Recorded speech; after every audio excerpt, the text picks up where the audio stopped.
بیٹی صاحب آپ نے جو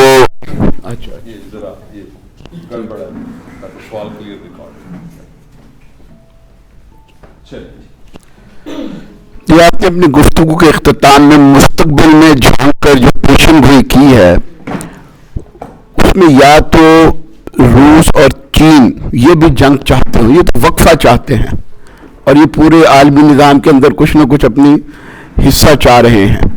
تو اس لیے ایک تو اس طرف نظر نہیں آتا کہ دو فریق ایک دوسرے کے مقابلے میں کھڑے ہو جائیں. دوسری بات یہ ہے کہ ٹرمپ جیسے آدمی کی ذہنیت رکھنے والوں کو بڑی کامیابی مل جائے اگلے 2-4 سال کے اندر, تب تو یہ جو اس وقت کی کشمکش چل رہی ہے یہ کنٹینیو کرے گی. اور اگر جس کا بظاہر اب امکان نہیں لگ رہا, وہ دھمکیاں وہ ساری چیزیں آپ گرفتار کر کے لے بھی آئے ہیں, لیکن اگر آپ امریکہ کے حالات کو بہتر نہ بنائیں, انڈسٹری جو ہے وہ اپنے ملک کے اندر نہ لا سکیں, اس لیے کہ ایک طرف آپ تارکین وطن کو بھی چھوڑ رہے ہیں, آپ کہاں سے سستی لیبر لے کر آئیں گے, تو یہ بہت سارے ایسے چیلنج ہے. تو اس کے بعد ہوتا یہ ہے کہ خود قدرت کی طرف سے ایک انرشیا پیدا ہوتا ہے, جیسے پینڈولم میں پھر دوبارہ ایک طاقت آتی ہے اسے دوسری طرف لے کر جائے. تو میرا تو خیال یہ ہے کہ آئندہ آنے والے الیکشنز کے اندر جو ٹرمپ والی ذہنیت ہے اس کا خاتمہ ہو جائے گا, اور کچھ دوسری طرف کے لوگ ایسے آئیں گے جو یہ تو ضرور چاہیں گے کہ امریکہ ایک طاقت اور پوری عالمی سطح کے اوپر اس کا وہ ہو, لیکن اس ذریعے سے نہ ہو. اس میں جو امکانات بھی بظاہر نظر آتے ہیں سر, وہ یہ ہے کہ جس جگہ پہ امریکہ اور چین کھڑے ہیں اور دوسری ساتھ رشیا, چین کو رشیا کی ضرورت اس لیے ہے کہ چین معاشی طور پہ تو اس کو ضرورت نہیں ہے روس کی, لیکن جو فوجی محاذ ہے اس کے اوپر امریکہ کے سامنے کھڑے ہونے کے لیے اس کو روس کی ضرورت ہے, اور اس لیے یہ الائنس ہے رشیا اور چائنا کا. ٹرمپ کی یہ خواہش تھی, ٹرمپ کی یہ پالیسی تھی کہ کسی طرح چین اور روس کے درمیان فاصلہ پیدا کیا جائے, ان کو الگ الگ کیا جائے تاکہ ان سے الگ الگ نپٹا جائے. ان دونوں ملکوں کے حکمران جو ہیں وہ ظاہر ہے وہ بھی جو ہے وہ پاکستان کے حکمران تو نہیں ہیں جو اپنے مفادات کے علاوہ اپنی ناک کے آگے دیکھنے کی صلاحیت نہیں رکھتے. ان کو اس بات کا بڑی اچھی طرح سے اندازہ ہے کہ اگر ہم الگ الگ کھڑے ہوئے تو ہم مارے جائیں گے. امریکہ کا مقابلہ ہم الگ الگ نہیں کر سکتے, لہٰذا اکٹھے ہو کے کھڑے ہونا ہمارے لیے ضروری ہے. اب ہوا یہ ہے کہ کچھ محاذ ہیں جو روس نے سنبھالے ہوئے ہیں, کچھ محاذ ہیں جو چین نے سنبھالے ہوئے ہیں. اب امریکہ کا جو پرابلم ہے وہ یہ ہے کہ اگر تو امریکہ کا یورپ کے ساتھ جو الائنس ہے وہ اسی طرح ہی رہتا ہے جو اس وقت اس کی کیفیت ہے, تو پھر تو یہ مقابلہ جو ہے وہ زیادہ دیر امریکہ نہیں لڑ سکے گا, وہ ٹرمپ ہو یا کوئی بھی آ جائے. ایک بات بڑی واضح ہے کہ جو ڈیموکریٹک پارٹی ہے اس کا جو کارپوریٹ ونگ ہے جو اس کو ڈومینیٹ کرتا ہے, اس کی پالیسیز میں اور ریپبلکن پارٹیز کی قیادت کی پالیسی میں کوئی زیادہ فرق نہیں ہے. مثلا جو اکنامک سینکشنز اور ٹیرفز لگا کے گیا تھا ٹرمپ اپنے پہلے پیریڈ میں, جب جو بائیڈن آیا تو اس نے اس میں اضافہ کیا, کمی نہیں کی. وہ چین ہو وہ روس ہو, انسانی تاریخ کی سب سے سخت اقتصادی پابندیاں روس کے اوپر ہیں.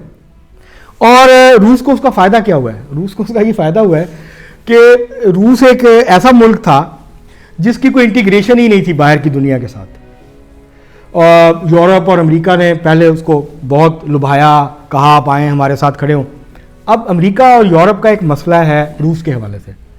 جو امپائرز ہوتی ہیں ان کو صرف فوجی نہیں چاہیے ہوتے ہیں, ان کو فوجی تو چاہیے ہی ہوتے ہیں, ان کو ایک بڑا جغرافیہ چاہیے ہوتا ہے, بڑا ملک چاہیے ہوتا ہے جو امریکہ ہے, اس لیے امپائر ہے, بڑی امپائر ہے. برطانیہ خود ایک چھوٹا ملک تھا تو اس کو قبضے کرنے پڑے ایک امپائر بننے کے لیے تاکہ وہ اپنے رقبے میں اضافہ کرے, نیچرل ریسورسز تک اس کی رسائی ہو. امریکہ کے مقابلے پہ اگر کوئی نیچرل امپائر بنتی ہے, کوئی ملک بن سکتا ہے کسی اور پہ قبضہ کیے بغیر, تو وہ روس ہے, جس کا رقبہ بہت بڑا ہے, جس کی آبادی بڑی ہے, جس کے نیچرل ریسورسز جو ہیں وہ امریکہ سے زیادہ ہیں, کم نہیں ہیں. اس لیے یورپ اور امریکہ نے, مطلب یورپ کا انٹرسٹ تھا کہ وہ روس کے ٹوٹنے کے بعد, سوویت یونین کے ٹوٹنے کے بعد ایک کمزور روس کو انٹیگریٹ کرتے, یورپ کا حصہ بناتے, اس کو یورپی یونین میں لے کے آتے تاکہ وہ ایک بڑی طاقت بن جاتا یورپ, اور امریکہ کے اوپر اس کا انحصار جو تھا وہ ختم ہو جاتا. انہوں نے ایسا نہیں کیا، اور اس کی وجہ امریکہ تھا. امریکہ نہیں چاہتا تھا کہ یورپ اور روس کی انٹیگریشن ہو.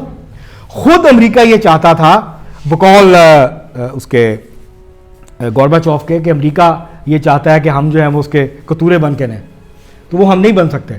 ایک 200-400 سال کی اگر ایک امپائر ہے، ایک زارسٹ رشیا ہے، اس نے دنیا کے بہت سارے ملکوں پہ جنگیں لڑیں، قبضے کیے. اب اس کے کمزور ہو جانے سے اس کی سامراجی خواہش یا اس کی ایک بڑی طاقت کی جو نفسیات ہے وہ آٹومیٹکلی ختم نہیں ہو جاتی. برطانیہ والے آج بھی دنیا کی بہت بڑی طاقت سمجھتے ہیں خود کو، حالانکہ وہ چھوٹے سے جزیرے میں محدود ہو گئے. اب دنیا کے معاملات میں ان کو کوئی لینا دینا نہیں ہے. مطلب جو برطانیہ کا ورلڈ پروڈکشن میں حصہ ہے وہ 2% ہے. اس کی جو دنیا کی عالمی ترقی ہے، معاشی ترقی ہے، اس میں اس کا حصہ جو ہے وہ 2% ہے.